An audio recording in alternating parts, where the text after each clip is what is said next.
Record this so that if you want to flip this to any friends that might be interested in the trip, it's super helpful to say, hey, didn't miss anything. Check out the recording. So anyway, Dallas, Bobby, Shan, Steve, and Tony and I, all from Reds, we did just a Red staff trip to go down and check it out because people have been asking us for years. We did kind of a blowout trip. It was good for team building anyways, but we really want to go tarpon fishing. So anyway, we shot down there to figure out all the logistics. What's the city like? What's the food situation like? What's the non-fishing activities like? What's the fishing like? All that kind of stuff. Had a killer trip, and I'm going to walk you through that entire trip today. So I finally got there after all these years of people telling me all about it, loved it. And now we got 4 weeks on the books for next year. I'm going to educate you on Campeche. I'm going to tell you all about it. We hope that you can get into one of our hosted groups, whether you get in with us on a hosted group, or maybe you just want to book, independently because those dates don't work. I would hope that you book with Tarpon Town. There is one major competitor there called Campeche Tarpon. They fish similar waters, but I just think the values and the connections that Tarpon Town and Raoul has just can't be paralleled, at least for my perch. That's how I view it. But let's talk about just why Campeche. I think it's a fabulous destination. It's easy to get to. The weather is very stable, being where it's located. Baby tarpon are very aggressive, which is great. If you want to get good at tarpon fishing, you need to see fish. You need to get strikes. You need to hook some fish. You need maximum opportunity. I have been to Costa Rica twice. I've spent 5 nights, 5 days, or 6 days, 6 and 5 in the Everglades, living on a boat in the Everglades, trying to catch big tarpon. I've been to the Keys twice, Cuba numerous times, Belize, Ascension Bay, and I've been to Campeche. By far, the most fun tarpon fishing I've ever had was in Campeche, hands down. I've caught bigger tarpon elsewhere, but Campeche was by far the most fun. It's very singularly focused on tarpon, which some folks might look at it and go, well, I want to catch some other stuff too. But the great thing about being singularly focused is you're putting all this cognitive effort into getting good at catching this one species. And it's really refreshing just having 1 or 2 rods in the boat, one mission, get tarpon, and really being focused on that. There's really not a lack of presentation confusion on how fast do I strip, where do I cast, what are we looking for? We're very tarpon focused. So that was really refreshing to go on a trip where it was just that one thing rather than trying to spread my time amongst, a variety of different species. So that's kind of why Campeche. Let's look at a map here real quick, and I'm just going to take you through kind of the trap or the logistics of where we're going, where we're flying, that kind of stuff. It's a very easy trip to get to. So here we have the United States, greatest country on earth, right here. God bless the USA. So we live in Seattle, where no matter where you come from, you're probably going to be going through Dallas, Fort Worth. And so you're going to jump into here. There's a couple of different ways to go, but there are 2 flights a day that come through Dallas, Fort Worth there. And from there, it's about 3 hours, 2.5, 3 hours straight across the Gulf down to Merida. And Merida is a shockingly big city that maybe you've never heard of. I hadn't even heard of Merida before I went there, but super nice airport. Customs is really easy. Getting out of Merida is very simple. We get picked up by a professional driver. The ground transportation's included in your trip. And the next link, I'm going to put links into the chat. And the first link I'm going to put in there is just the finer trip details so that when I mention things like cost, the cost is $3,900 a week. It's a 7-night, 6-day trip is the kind of the standard trip that we run. But we get picked up by a professional driver. It's a nice drive all the way down here to Campeche. It takes about 1 hour and 45 minutes. And Campeche is a shockingly big city. It's really, really cool. It's a UNESCO World Heritage Site. It is one of the neatest places that I've ever been is the city of Campeche. And I can show you just a few photos of the city just to show you what the historical district looks like. But the Zona Centra area actually has a wall that is still intact that was built, I believe, in the 1600s to defend against pirate attacks. And this whole area down in here is a walking district. And it is a wonderful place for pedestrians, a super safe, nightlife. That's where we eat dinner, go out for beers every single night. It's a really, really great just walking distance from the plaza, which this is the water down here. It's just showing up as a funny color. But there's beautiful statues along the boardwalk down here. You can walk along here at night. You can walk through town, and you'll feel very safe and very comfortable enjoying kind of some of the local flavor and local dining that's there. As far as fishing logistics goes, we'll get picked up kind of on the seawall right here every morning in Ponga boats. And then we fished all of this. This is considered the Tarpon Coast right here. So let me kind of roll the Yucatan Peninsula back to the north because that's the way it makes the most sense to me. On this side of the Yucatan, you'll get a lot of bonefish, a lot of permit, the Grand Slam species. In fact, I'm going to roll that a little bit more true north there. There we go. You get a lot of bonefish and permit and Grand Slam species. We have Cuba over here, which offers a little bit of everything. But deeper here in the Gulf, there's lots of rivers and canals and lagoons and a lot of drainage. And you can see all these rivers, and it makes this incredible habitat with these lagoons and these mangrove channels for baby tarpon. So there's just an incredible amount of baby tarpon along this coast. And so that's kind of the story of Campeche, is it's an excellent place for baby tarpon, anywhere from 5 to 20 pounds.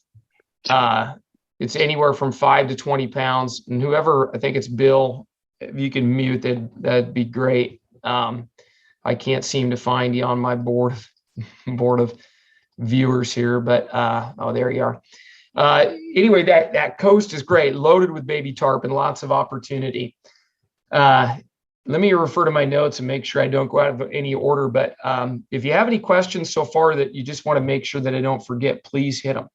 Let me put the link just for the finer trip details in here. But our trips are pretty inclusive. One thing that we want to make sure that we do is we prepare really well. Once we get our groups established, so say you're going in, Bob Miller's week. I don't know if Bob, shop manager Bob, is able to make the call here today, but I see that he's in chat. But Bob, what week are you hosting next year? 28th. April 28th. April 28th. 3rd. Yep, I got it right here. Okay, so Bob's hosting April 28th to May 3rd. So as an example, Bob has his group that he's hosting. So prior to that trip, you'll have some Zoom webinars and discussions. If you live in the Pacific Northwest, we want to get you here for casting instruction. We want to get you good at fishing before you go. So each individual group that we host will kind of break up and do some individual trip planning to make sure that we have the best possible time that we can. So we have 4 weeks. You can read all the dates, but we got February 4th through the 9th. We've got March 3rd through the 8th, April 14th through the 19th. Dallas is hosting that one. He's here on the call as well. And then Bob's hosting April 28th to May 3rd. So there are a whole bunch of dates to choose from, but we want to prepare for that as best we can. And we're going to focus exclusively on tarpon. And there's so many books and articles and things on tarpon. But let me share with you one resource really quick that I think if you're serious about getting good at tarpon fishing and you're going to do this trip, that I want to share with you. And then we'll preview it really quick and I'll just kind of show you what it is. But I put a link in the chat there, and then this is recorded so that if you forget to bookmark it, you can go back. But I'll just share it with you really quickly here. It's a Tarpon 101 article, and there's a bunch of information as it relates to fishing exclusively for tarpon. And so much of it is just overlaps with baby tarpon, even though it's written, with the idea that you might have migratory tarpon as well. But there's some stuff in here just about setting the hook. That's a really important thing. When it comes, you're going to get opportunities to hook tarpon, but I think there's some prep work that we want to see anglers do. And a lot of your fishing is going to look just like this in the mangrove lagoons. But being able to set up for a good strip strike with your weight forward, your stance forward, even keeping your hands forward in that posture, those are things that we want you to practice and we can teach you, whether it's here on these articles and these videos, or we teach it at our saltwater rendezvous, which you're invited to if you book one of our trips. So we don't need to go through hook setting now. That's an impossible thing to be able to teach, every bit of this. But I get so excited for folks when they're booking these trips, because there are ways to prepare that are going to help make you so successful. I think a lot of folks, if you haven't done saltwater trips, we're thinking, hey, guys, is this over my head? Is the casting going to be too hard, or the fishing going to be too hard? We've never heard that. So long as we've booked trips, we've never heard anybody say, but we've heard a lot of people say, oh, it was so awesome. I wish I'd practiced more. I wish I'd worked a little bit on my casting or my strip set technique, or letting the line slip out of my fingers as the fish jumped. I was able to keep tarpon on. And all these tips are available to you guys. And I'm going to share that. Let me make sure and put that in there. Okay, I already got that one in there. Now, let me show you kind of what a day looks like. And I'm going to jump around just a little bit with my screen shares here. And if anything's not working on screen share, I want you guys, Bob or Dallas, that are assisting here can jump in there. But we're going to be fishing in essentially, large ponga boats, and it's going to look just like that. And that's Dallas up on the casting deck. We'll fish a mixture of offshore, and you're going to have a lot of glassy conditions like this. I can't promise that. Don't hold me to it. But the weather on the inside of the Yucatan, when you get off of the Atlantic, is going to be much more stable than the outside, kind of the outer side. So we're going to fish open lagoons and ponga boats. And the guides with Tarpon Town don't use poling decks, because they're often going to be going deep into the mangrove lagoons, and the poling decks get caught on the mangrove bushes. It also allows the guides to get off of the poling deck to assist you with landing fish and things a lot easier, or retying on flies. There's going to be a lot of times we'll fish right in the edges of the lagoons. So we'll pop in around these islands right here, and we'll fish just around these little mangroves, kind of little boob islands, if you will. There's these little islands that stick up. We might probe deeper into the lagoons. That's Bob. We're going back into this, just majestic. I mean, the reflections there are absolutely incredible. These mangrove forests are just beautiful in Campeche. I mean, just like nothing I've ever seen. So many big trees and different kinds of trees. So when the tide gets really high, the tarpon like to go back into those mangroves. They're going to feed on shrimp, and they're going to feed on crabs and bait fish back in there. But most of your fishing is going to be right along the edge of the mangroves right here. And that's Bob throwing the cast right there. Very, very common scenario of just poling along these edges and throwing flies right up against the edges of those mangroves, just like that. So that's kind of what a day looks like. The other thing that we really enjoy about Campeche, and I don't have these in a particular order. Sometimes, depending on questions, it's important that I can jump around. It's just getting out early. I mean, those low sun angles are so beautiful. We see the sunrise there every morning. We're out at about 5:30 or 6 a.m.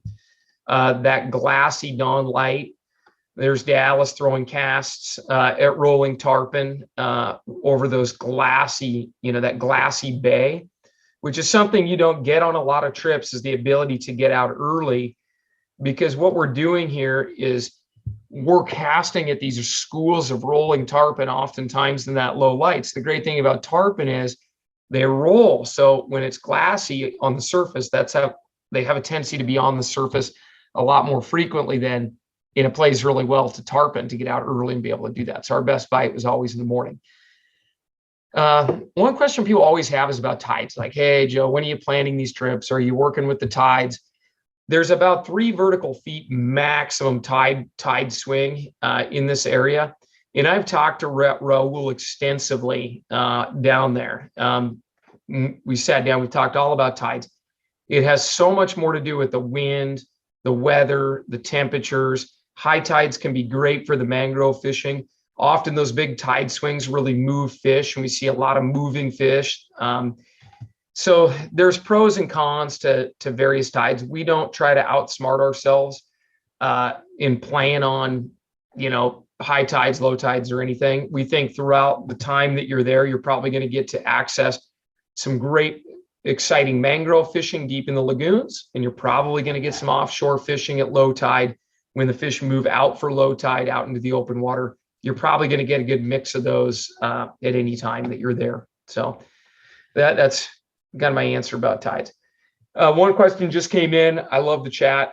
How much opportunities are sight casting versus blind casting to potential pockets in the shoreline? Great question. I kind of touched on it a little bit. I would say we were probably, if you call casting an educated cast at rolling tarpon, a sight cast, which it essentially is, you're going to see them rolling and you're casting out to the tip of the school. It's, I would say, 95% sight casting. I mean, it's almost exclusively sight casting. If we're talking about targeting one individual fish that we're going to see peel off, I'd say about 60% of the time we're going to see individual fish in the water peeling off. That's going to be more of kind of that 10 a.m., 9:30 to 10 a.m. to 2 p.m. Time frame. So that's going to be more in the middle of the day, depending on tides. If the fish are out, we'll see them. And the water's crystal clear there almost all the time, unless there's been major storms. So we have really great water clarity. It's beautiful. We're not throwing into dirty, brackish water, anything like that. It's really, really clear water. So once the sun's on it, we can see the fish quite well. But it's a great, great question. As far as the fishing goes, it's going to be exclusively out of the boat. It's soft bottom there. We don't walk on the fish. There's a few places that are firm enough that, we've jumped out. You jump out to hold the tarpon or something like that. But you're going to be fishing exclusively from the boat. It's very comfortable. You can wear a nice, comfortable boat shoe with some cushy arch support. People ask all the time, do I need to go barefoot so I can feel my fly line? Some people do. I don't. I wear a nice cushy shoe. It's made by Grundens. It's designed for long hours on the deck. It is very comfortable, but that's what I do. Very comfortable being in the boat. Okay, this is a great question that just came in. Your trips are all in the spring. Some say better. Summer is better fishing, and these operations close in the winter. So what's the best season? Again, I look at this through a lot of different lenses, one of which is the fishing's pretty darn good most of the year. So when you can travel and you have a desire to travel is when you should go. Don't overthink it. But I do want to share with you, and I watch, and I've gotten testimonies from many customers that have been there anywhere from January through June. And they're fishing right now. They have guests in the lodge today. I literally spoke to Raul, the owner or the operator of the lodge today before the webinar. But I want to share with you just something that I think is intriguing just about that part of the world. This is a historical, this is just kind of weather history for Campeche, Mexico. And this is the rain. This is rain right here. So rain necessarily isn't a killer for fishing. But in June, that begins the rainy season. They have essentially 7.5 inches of rain, and it's going to rain 22 days out of the month of June. Okay. If we back off to May, it's going to rain only 14 days in May. And I would be willing to bet most of those are in the back half of May. April, less than an inch of rain, 7 days. It's going to rain. March, half an inch. That's your driest. February, 3/4 of an inch rain, 7 days of rain. So rain and clouds tend to go together. If we look at temperature, in January, we're still, averaging a high of 83 degrees each day. April, we're up to 94. That's pretty darn hot. June, it cools down a little bit, but that's going to be massive humidity when we have that much rain. So I don't think me personally, I'm going to avoid fishing the summer months. I'm going to go when it's a little bit drier and try to make sure I'm there during periods of good visibility. So that's kind of my response. I think people should fish if people have the summer to go do it. I think that's a great time to go, but you're going to deal with some rain. It's going to be very, very humid at that time as well, just in that area in general. But I think that's an absolutely fabulous question. But we went in April, and they had been operating for months and been having great fishing coming into our trip. And I just can't imagine having much better fishing than our trip. Let me show you something. Let me show you something else here. I want to kind of reference this because I think it's kind of fun. I know not everybody does social media, but I'm going to share with you something that we put together, and just confirm with me that this all shares correctly, because I don't think I've done this before, but Looks good. looks good. Okay, so this is our Instagram profile page. We share a lot of fishing. And on our Instagram page, while we were in Campeche, Dallas and Bobby and I put this together. And this is like, we did this real time. And this is like what it looks like. This wasn't like something we planned to use for salesmanship. We were just kind of sharing what we were doing. Day one, we left at daylight. We're looking for rollers, poling around. Got my first one in Campeche shortly into the day one. Dallas and I fished together day one. We went back in these beautiful mangroves, looking for fish back in here. Just a heck of a sightseeing tour at the same time. Yeah, so here's pretty good. This is really what it looks like. So this is just informal video. This is Dallas throwing it, boom, fish on, jumping baby tarpon right along the mangroves. Don't tell me that's not fun, people. Oh, I thought that was Dallas. I think that was me. And of course, I lost the fish because I did not feed it line when it jumped. We learned later on you got to feed it line. But the guides are fantastic. They don't speak much English. Well, very little English at all, but we have answers for that. But it's just the greatest time. Dallas with a tarpon. But I'm going to share this. I'm going to put this in the chat. And especially, I'll have to do that after I stop the screen share. But especially if you've got friends that you want to tell about this trip and say, hey, let's do this trip. This is like a really great and very genuine, this is just the first couple days of what it looks like, what it might feel like to be in the boat. And this is a good time. I'm going to talk. Let me jump a little bit to the non-angling activities, because I think that there's some things that I think every trip should have, and that is some enriching cultural experience. And I've not been to a place in Mexico that I felt is just enriching culturally, historically, culinarily, if that's a word. I'm going to use that word, culinarily speaking. Campeche is like, it's the best. There's a Mayan ruin. I'll start with just talking about the Edzna Mayan ruin, which is about 45 minutes from Campeche. And that's what that last photo on the Instagram was from. But I want to share with you something that we feel like I would strongly encourage you to try to add it, and your host can accommodate this. And I'm just going to use a professional blogger site because our pictures aren't in as good of order. But this is a 5-story temple in Edzna. And when we were there, it wasn't half this crowded. I mean, that's just one of the features. We got a guided tour for, I think it was $75, and we got picked up at the hotel, ran up to the Mayan ruins, got this incredible tour, all of the history of the area, learned all about the trade, the commerce that took place, how they unearthed these pyramids.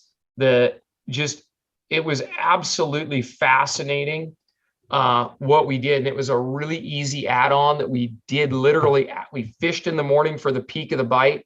We went back, took a shower, had a light lunch, and then went to the pyramid tour. So I think that's a great thing that you could add. And I strongly would encourage you to do that. The city itself is amazing. I'm going to go back and just show you a couple of photos here in just a second. I realize I'm not sharing yet. But the city itself, the historical 59th Street district is amazing.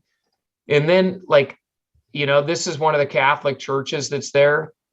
You could just tell by how well they've preserved the architecture in this city, the churches, just the genuine richness of the city.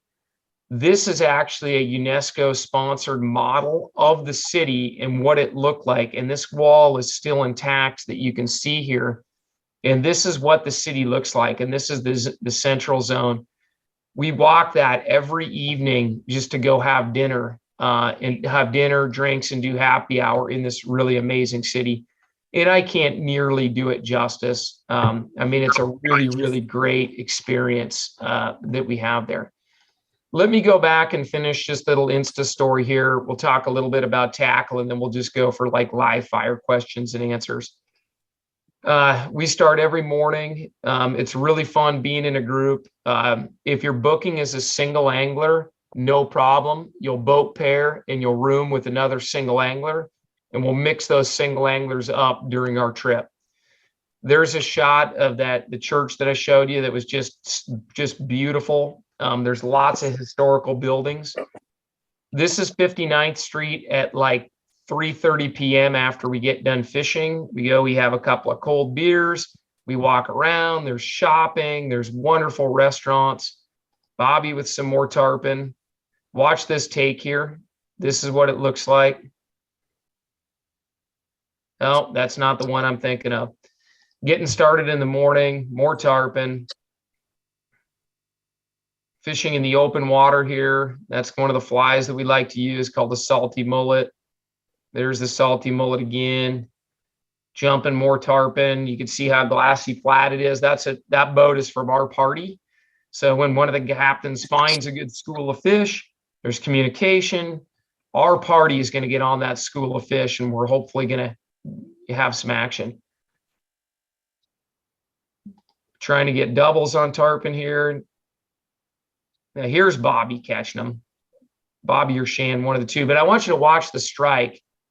And you get to actually see these fish strike just right on the surface. I mean, everything's just like a nice boil right there.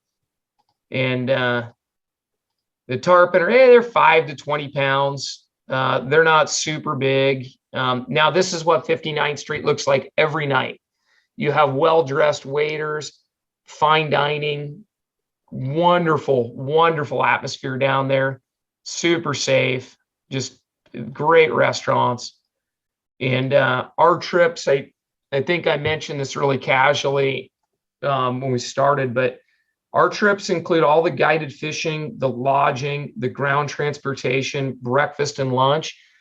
And so that we have this diverse experience, that fish ate twice and Bobby just kept stripping through it, if you're watching that. In fact, we'll watch that again just while I chat about it, because I think this is one of the best skills that we found, is just staying home on your strip retrieve. But we like to eat out at different restaurants every night. The food's amazing. It adds a lot. And so he missed it right there, but he strip set, kept stripping. The fish continued following it, hooks him up like a pro. So much fun. So much fun. But we dine out every night, and that's the responsibility of the anglers, just dinner and drinks each night. So additional expenses are dinners, drinks, tips, and spending money. But that's really it. God, that was a cool strike right there. But I think it's such a great trip. I can't, at risk of just sounding like it's hyped up. I'm showing you what we did when we were there. Men, fish jumping out of the water to eat the fly, for crying out loud. It's a really, really wonderful, wonderful experience. There are a few tips at the end. You know, Steve has some tips that are great at the end of this Instagram story.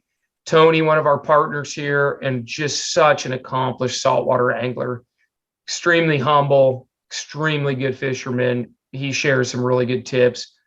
Bobby's got some tips. And then it's on to a different adventure. But there's some great information in that Instagram story, and some great information. I think the only other things, I'm going to share just a couple of links, and then we'll open it up to. In fact, I'll share while I'm sending these links, just so you kind of know what's coming over. Here's a fly list that Bobby put together for us, and I guess I have to stop my share in order to share the link. But this is a fly list that Bobby put together for us. We really like smaller flies. 2/0 on the big end would be the biggest that we recommend. 1/0 are preferred. Lighter wire, smaller hooks work a little bit better. Here's the fly line that I recommend, or we like. It's got a stealth tip or a sinking tip. And you can see that in a couple of these videos. I'm going to share 2 videos from our YouTube channel in the chat as well. And I'll try to start labeling these links because I think they're really helpful. That's the video tips there. And that's the video tips there. And then there's another one that I filmed down there, just talks about the rod and reel setup. The rod and reel setups that we like. So I don't want to get too bogged down in talking gear. I think that's something that it's pretty easy to read that article or see. But we like 9-weight rods with floating lines, 30 or 40 pound fluorocarbon tippet, 1/0 and 2/0 tarpon flies. The fly list is in the chat window there. And then lastly, I know some of you probably have to get off. We've gone over a kind of a 30-minute hope there, and I'm going to hit the Q&A. But before I start hitting the Q&A, for those of you that are like, hey, I'm in, this sounds great, I want to get it on one of those weeks, I want to go with an organized group. The lodging is going to be very comfortable. It's going to be right in the historical downtown district. Raul, the lodge or the operator, just built out a very cool historical colonial home, brand new finish work, brand new lodge right in the historical 59th Street district. It's beautiful. Everybody's going to be comfortable. We're going to run small groups, probably 6 anglers, maybe overflow to 8, but these are going to be small groups. You're going to know everybody in the group really well shortly into the trip. And Reds tends to attract really easygoing, fun guests. So if you're worried about booking as a single and fishing with that annoying person, don't worry about it. It just doesn't happen. Folks that are willing to roll the dice and go with the group are generally nice, easygoing folks. Folks that are annoying and not easygoing, they've kind of figured out that they think it's everybody else is the problem. So they want to be alone and travel alone. We don't really deal with that type of folks. Our groups are really friendly, really fun. And I think you can trust that the host is going to do a great job as the liaison of that group. So Dallas can tell you if you're like, hey, I'm in. Dallas handles all of our bookings. He's one of the hosts. Dallas can tell you what you need to do in order to get booked up on the trip. Yeah, so the easiest way to really get booked would be to shoot me an email. My email is just dallas@redsflyshop.com. I can also go over any other questions you might have. I know Mark Carter asked a good question that we'll cover, but I can help with any other logistics. But yeah, just shoot me an email and I can tell you what dates are still available. I think right now, we have a spot left in every date at the moment. So all the dates are still open. I don't think we've closed any dates full yet. But yeah, shoot me an email and I'm happy to answer any additional questions you might have. Yeah, I mean, booking with Reds is super easy. Immediately when you book, you're going to get emailed. It's automated. You get emailed a link that's kind of, hey, here's what you need to know. Here's how we like to book flights. Here's when you need to be here. And then when you go to book your flights, you just check with your host and you say, hey, we actually use a travel. I don't want to get too bogged down, but we use a travel agent. All of our hosts book with the same travel agent. We recommend using her and she will book you on the same flights as the host. It's like super easy. You're landing with the host. You're going through customs with the host. We're jumping on the van with the host. There's no putting your thumb out for a taxi or anything like that on our trips. We've locked this thing down where it's very airtight to make the travel as stress-free for you as we can. So I'm going to hit a few questions. You guys can unmute at this time. There's not so many people on here that we got to worry about talking over each other. So if you want to voice in questions, I'm delighted to go that route, but I'll start to hit the chat ones. And then after I hit these couple of chat questions, let's have a free for all and you can come at me quick firing. Mark Carter said, give us an idea of the total cost trip for budgetary purposes. We're looking at $3,900 and then for the base. Dining, I would, maybe Dallas can answer this one regarding like the dining expense, or add to what I'll say.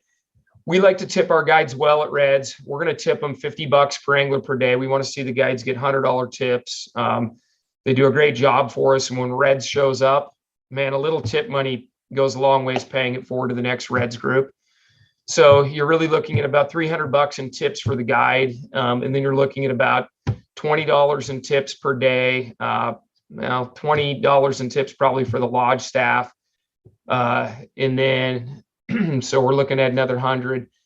You're really looking at about $500 for the week for tips. And then I think it's only like, depending on like your taste for drinks, like if you want to have 4 margaritas every night, it could add up. But we're going to go to restaurants, and the prices are really typical of what you would see at any city in the US. We use exclusively pesos when we are in Campeche. They actually don't accept US dollars. It's just a citywide ordinance that the restaurants don't take US dollars, which is really nice. The menus are in pesos. We pay in pesos. There's no conversion. Credit cards are a little bit spotty. So we can use credit cards, and that's your bank just does the exchanges. But we just found the credit card acceptance to be every restaurant takes them. Our bank doesn't always accept them. It was really spotty which ones would and which ones wouldn't. So we just carry, a few $100s in pesos to dine for the week. But meals are about $30 if you want to eat right, another 30. So you're looking at about $60 a day, I'd say, for dinner and drinks. It would be a good budget. But like I said, it depends on your taste. If you want to go fancy and have catch of the day and fine wine every night, spend all you want. You want to get, you want to get fish and chips or something inexpensive, American hamburger, go cheap. Doesn't matter to us. But so we can kind of cater to your own taste there. But I would say it's very typical of just eating out. Look at $20 to $30 per entree, and then drinks are, $5 for a beer, $10 for, a drink to work it out. So I always bring way more cash than I need, and I usually don't spend it. But I don't worry about it too much. You're not going to get nickel to dimed or gouged on anything with us. James asked, can you bring your spouse as a non-fishing guest? You can, but you're going to pay angler rates because the lodge is so small. It's a very good question. And what I would do, James, if you want to book outside of our group and go as a non-fishing guest, I'll just refer you to Tarpon Town, and it's an easy one to do. It's not going to be very social for your spouse, probably while you're out fishing. The town's great, but if she's a good traveler, wonderful. And she doesn't mind flying solo, and hanging around town in the lodge, great. But you can email me at joe@redsflyshop.com, and we can have a little separate dialogue. I do hosted trips for spouses as non-anglers, or is a really good option. So yes, it's possible. It's a super good place to visit. The lodge is so small that they don't accommodate a non-angler fee, just because we run only 6 guests. To answer your question. Okay. Who has more questions or has just anything to add for just open mic time here with the seminar? And if you have any trouble unmuting, I muted a few people, and I don't know if I have to do it. Let me know, and you can just let me know in chat, or raise your hand, or however it works. Hi, Joe. I had a couple of questions up there in the post, in the chat. Okay. What kind of a tight group does a group generally move together, fish together, eat together? And maybe more importantly, how far up the coast do you run towards Celestine and run out north? Great. Thank you for the very good questions, by the way. Yep, the group moves as a tight unit. That's part of just what we do when we're traveling internationally. Is the goal is the host is going to choose. I know Dallas and Bob have a string of restaurants they want to go back to. They'll have a plan for each night. They'll lay out the restaurant and say, hey, we're going to meet at whatever it is, Blue Agave, or whatever the restaurant it's going to be, or El Pino, the Pignon, Pignon. There's a couple of them. Those guys can chip in with the better pronunciations. But what we'll do, Neil, is we pick a restaurant when we get back from fishing. Everybody's tired. You want to take a shower, you want to lay down for a little bit. But we pick out a restaurant. We say, hey, we're going to do happy hour here, and we're going to do the restaurant here. And the host says, I'm walking down at 4 p.m. And we meet in the little common space. Anybody who wants to go right at 4 p.m. and move with the group, great, we go at 4 p.m. But there's a plan laid out for the remainder of the group. And it's super safe, but our general policy is we plan to travel as a group all the time. This is more fun that way, but it's easy if somebody wants to skip out on dinner and stay in. They're not feeling good. They're tired. They want to read a book, be not antisocial, but have a little bit of solitude. That's easy to accommodate that as well. A lot of flexibility, but we do eat at a common restaurant all together as a group each night. And then some groups that get to know each other, that have similar tastes as far as what they're ordering, what they're drinking. Sometimes we just split the tab or the tab up individually. We say, hey, everybody throw in, 500 pesos or whatever it happens to be. And that makes it really simple. Or sometimes we just split the bills up, just depending on the prior discussion before dinner. But it's great getting to know each other that way too. It's a lot of fun. As far as how far up the coastline that we go, we ran anywhere from 30 minutes to about an hour and a half in the boats. The boats are extremely well equipped. I believe we have 90 horsepower engines on those boats, and they're not afraid to burn fuel. I mean, these guides, we've been on trips before where the guides just don't want to burn fuel because it's expensive. These guides are not afraid to burn fuel. Fishing is the first priority. And so there was a time we ran an hour and a half up the coastline. Nice smooth ride. Boats handle that any little chop really well, but it was worth it, and we got into great fishing up there. So I would expect to run about 45 minutes to an hour in the morning and in the evening, and then the fishing itself, you're probably going to stay pretty localized. It's a good question. Yeah, Kenny G asked, do you carry on gear or check it? Is a very good question. Thank you, Ken. So in Mexico, you can't fly home with rods and reels. Their security tolerances are extremely tight, going back to the US, much tighter than our TSA here. So when you pack, plan to check your rods. In the future, I'm checking them both ways. I carried on going down, and it was pointless. I had to check going back anyways. So it makes the most sense just to pack your rods in a way where you can just check both directions. Craig asked, good question. So Craig asked, I have an 8-weight rod. Will that work? How far should I be able to cast? Great question. 8-weight rods will work. They are fragile. They're going to break a little bit. Dallas broke a rod down there. It's easy to break rods when these tarpon are around the boat, because the tarpon they jump hard, they run like crazy, and then they play possum for a moment. They get a gulp of air, they get going again, and they run right by the boat. And it's really easy to break rod tips. So there's some tricks for that, preventing that in some of our videos, but it happens to all of us. So 8-weight rods will work no problem. They will handle the size of the fish. If I were picking a rod to go, I would choose a 9. 10s are a little bit heavy. 8s and 9s are good. Just make sure that you have an extra rod or two with you. But it's all light line fishing. I mean, it's not heavy gear. The flies are very small and sparse. In fact, I'll just show you an example of one of our favorite flies right now. This was, I think unanimously, this was probably our favorite fly. They're small flies, pretty easy to cast. 8 weights cast them really well. The weed guard right here on the front is really great because you are going to have some contact with the mangroves. It's a lot of fun. Bobby did more so than anybody else, but Bobby caught fish on skaters. So actually throwing gurglers and topwater flies, had tarpon tackle those.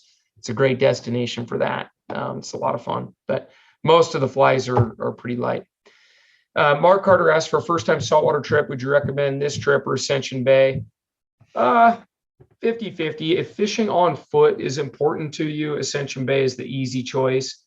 If culturally speaking, I mean, both of them are interesting trips, but it's about a wash. If you have this hankering, like you've always seen tarpon fishing or heard about tarpon fishing, man, go to Campeche, because you're going to see rolling tarpon. You're going to jump tarpon. It's great fishing. You're going to get to fish them in the mangroves, out of the mangroves. The weather in Campeche is a little bit more predictable as far as just good weather, good sun. It's not on that kind of that outer Atlantic, seaboard there. So the weather's a little bit more consistent, but do both, Mark. I mean, that's the easy answer. Most people do once they get into saltwater fishing, but I think they're both fabulous trips. So don't have a firm answer for you. Okay, voice to voice. What other questions do you guys have?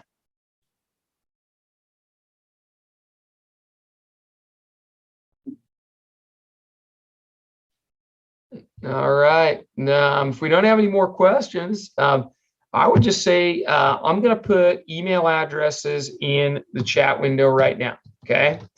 And I'm going to put, they're just going to be right in the chat window, and you can contact any of us if you're, Dallas and Bob, or, well equipped for any of these questions that you might have regarding logistics, dining, travel, currency, packing, flights, whatever. Dallas and Bob are great on that, but just contact any of the three of us that you feel most comfortable reaching out to. We'd love to get you on the trip. Yeah, that's a good trip. So with that said, I'm just going to close her out and then just say, if you have people that are interested in joining, you've got that fishing friend that says, oh, we've always, hey, Frank, we've always wanted to do this together. Let's go. I will post the recording. It takes about 24 hours to process it, but I will post the recording back on the main page that has the schedule of all the Wednesday seminars. Just send them the link and just say, hey, check it out. It'll answer most of your questions. Follow the links that are in the chat and get them engaged in this so that they can kind of fill in the blanks for themselves. And I've always found that if you're the one that's kind of motivated to go do this, just get booked, get in the trip. It's very safe traveling with us and booking with us. I mean, we take good care of you. We organize it well. There's very little risk. Get booked, and I bet you they just jump right on board immediately afterwards. FOMO is a very powerful thing, no matter what age you are. So they're not going to want to miss out if you get booked in there. So I like John's response. I think John's already just booked on this trip, but he signed up. Yeah, he signed up in March, looking at his mileage allowance now. So thank you, everybody, for following along. Next week, let me look real quick and see what we're doing next week as far as destinations that we're talking about. And then Bob, Steve, Dallas, if you guys have anything to add, please do. I think the only thing to add, and Steve just stepped in too and was talking about it, is this trip travel-wise, logistically is very easy. I mean, you can leave from your house in the morning and you'll be in Campeche by the end of the day. So I think just noting that the travel is very, very friendly for the angler. Yeah, and no dirt roads. Ascension Bay is a wonderful trip. I've been there 10 times. The dirt road is pretty tedious travel. It's part of the adventure. But if you've been to Ascension Bay and you're like, I loved it, but man, that drive killed me, and you don't travel well, you get car sick, this is an easy one. Yeah. And just to, this is Steve talking. I just jumped on. I had a casting lesson that ran a little bit long there. Just to expand on Mark's question a little bit about whether this trip or Ascension Bay might be a better first-time saltwater trip, I would probably say on that, my vote would be Ascension Bay. And I say that because in Ascension Bay, you're going to experience all of the flat species. You're going to see bonefish, tarpon, permit, barracuda, snook. And the thing about it, all of these saltwater species, that cadence of number one, being able to spot the fish, number two, being able to make the cast, and then get the strip part of it right and the hook set right. There's just a lot of training that needs to go into that process. That's going to make you a better tarpon angler. It's going to make you a better permit angler. Bonefish are probably the highest percentage of actually, you do everything right, you're going to hook and land one of those things. Tarpon, I mean, there are a lot of days in it doesn't matter if you're fishing the Keys or you're fishing, Campeche or Ascension Bay. You do everything right. You get a hook in them and you jump them, but getting them landed can be dang challenging. And as a beginner, I think it's important that, you're not practicing that whole series just on tarpon, because the opportunities are probably going to be a little bit less overall. And certainly that positive reinforcement of doing everything right, learning to fight the fish and play the fish, you want some bonefish in that mix for sure. So I would say for that, definitely can't, definitely Ascension Bay would be the one I would choose, Mark.